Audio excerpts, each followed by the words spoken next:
I've got myself a new Scania today. I'm in a new Scania. Bit of a last minute request, Reggie. Will you jump in this and go and do that? Yeah, no problem.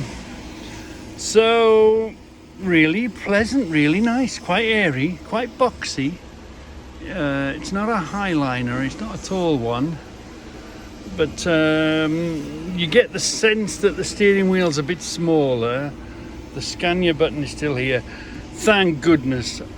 Back to a handbrake. It's nice to have an handbrake that you can see, because when I'm messing with trailers and doing stuff, I sometimes open the door just to look at the handbrake lever is in the right place.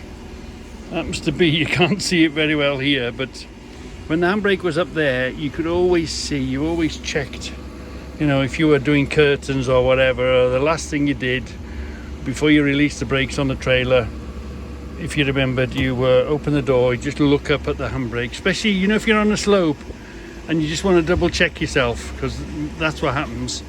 The trailer's got air in it, you connect it up, you'd let the trailer brakes go, you forgot to put the unit brake on, because when you've connected to it, you're stopped. And the damn thing rolls away. So when I think, oh, this is on the slope, this is going to move, you can either stand by the button, make sure the brakes come off before you and the unit's holding it, because if it begins to roll, at least you're nearby the button to slam the brakes back on. Or you can stand down here and look up and just double check that your handbrake's on, which you can't do that with some of these new fancy plastic things. So I like the physical handbrake up here. I'm just showing my age now, aren't I? Yes. But I mean, what a pleasant place to be. Look, really quiet. Wow, is it quiet? Really quiet cab. Very spacious. It's a bit odd having these wide angle mirrors up above, because I'm used to them below. So this particular driver, I don't like, when I get something for a day, I don't like to mess with people's settings and whatever, but it's very odd looking up here and using these as a wide angle down there. So but you get used to what you got, don't you? But there's a good gap between the post in the door here and the mirror, so it's a good safe thing to come out the corners.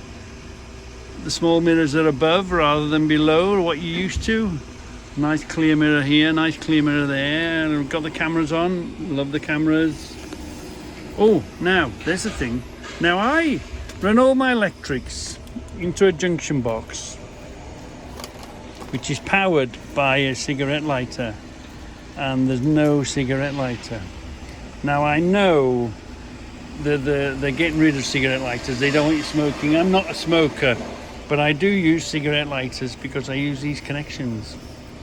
And there's no connection, so I've only got power for my phone and my sat nav. My camera, because my camera is this plug here, I've got no power for my oh, I've just seen it. I've got power for, oh, I tell a lie. I've found power. I can put my camera, get my camera going now. Right, so again, there's nowhere to put your bottle of drink. But they're trying to discourage you. The thing is, it's okay making the rules. It's okay sitting on high on your cloud up above, in the fifth floor, and saying, we don't want your drivers to do this. But we are here for more than half our life. You have to make provision. The drivers do drink. They need a drink. They need somewhere to nibble on, put their nibbles. So although as much as they try and force them out to the cab, we'll use them anyway. I know it's illegal, you're not meant to use it and whatever. You're not supposed to be eating or drinking, but the thing is, the twat that made them rules up ain't the same twat that sits behind the wheels for more than 3/4 of their life, for more than 3/4 of their day. That's the problem, yeah. Anyway, it's all good. It's all, and the tacho really tells you what's going on. I do like these tachos.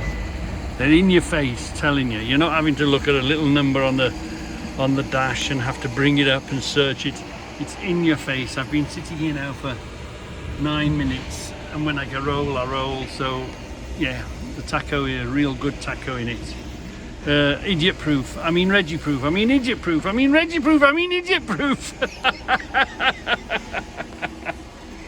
But yeah, all in all, pretty damn, and lovely stereo in it. Low dash there. Again, a dash you can't put nothing on, which is a bit sort of. And I do miss. How many of you are that old that you remember that the DAFs had a little part here you'd undo and you could do your writing. You could write on the steering wheel because the little flap opened. You touch this end of the wheel and you could do your writing. Why oh why don't they? Because they know that drivers do a lot of paperwork. Why don't they bring back the little writing pad that was here? And I remember the DAF 95 used to have them, and you flipped it open and you could do your writing and you flipped them shut. Yeah. But anyway, pretty good. Really impressed. Nice bit of kit. I mean, all the modern trucks are becoming really nice now. You can't really knock any of them really. They're all fantastic. There's no gearbox hole here for the draft to come through. There's no holes down by where the clutch used to be and the brake used to be, and the wind used to come up in the winter up your legs, and you had to wear long johns just to keep warm in the cab. There's none of that goes on anymore. But I've been there and I've done that. And there's no more stuffing rags down around your gearbox because the rubber around the gearbox was worn. Yeah, there's none of that.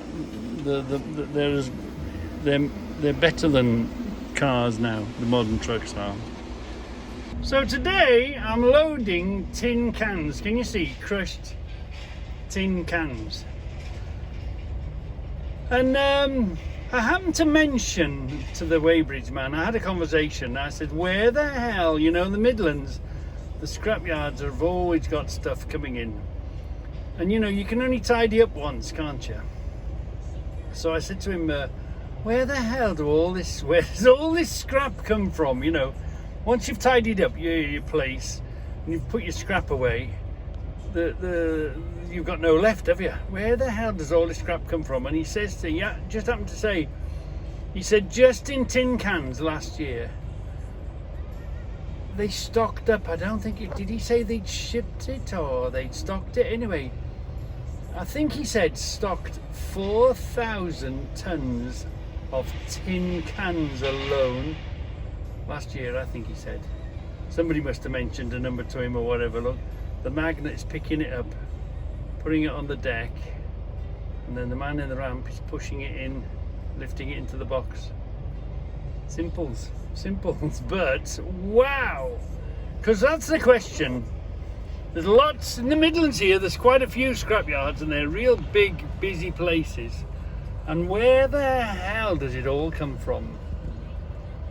How do we manage to produce this much scrap? Wow, it's frightening, isn't it?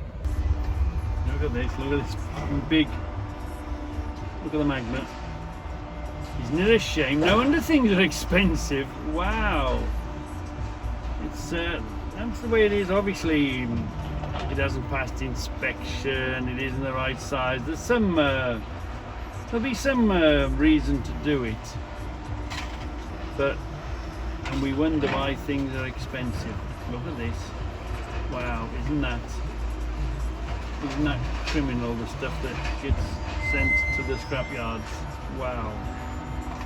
Look how strong this magnet is. Oh. Isn't it a shame? Hold on. Let him go by. Isn't it a shame? Oh.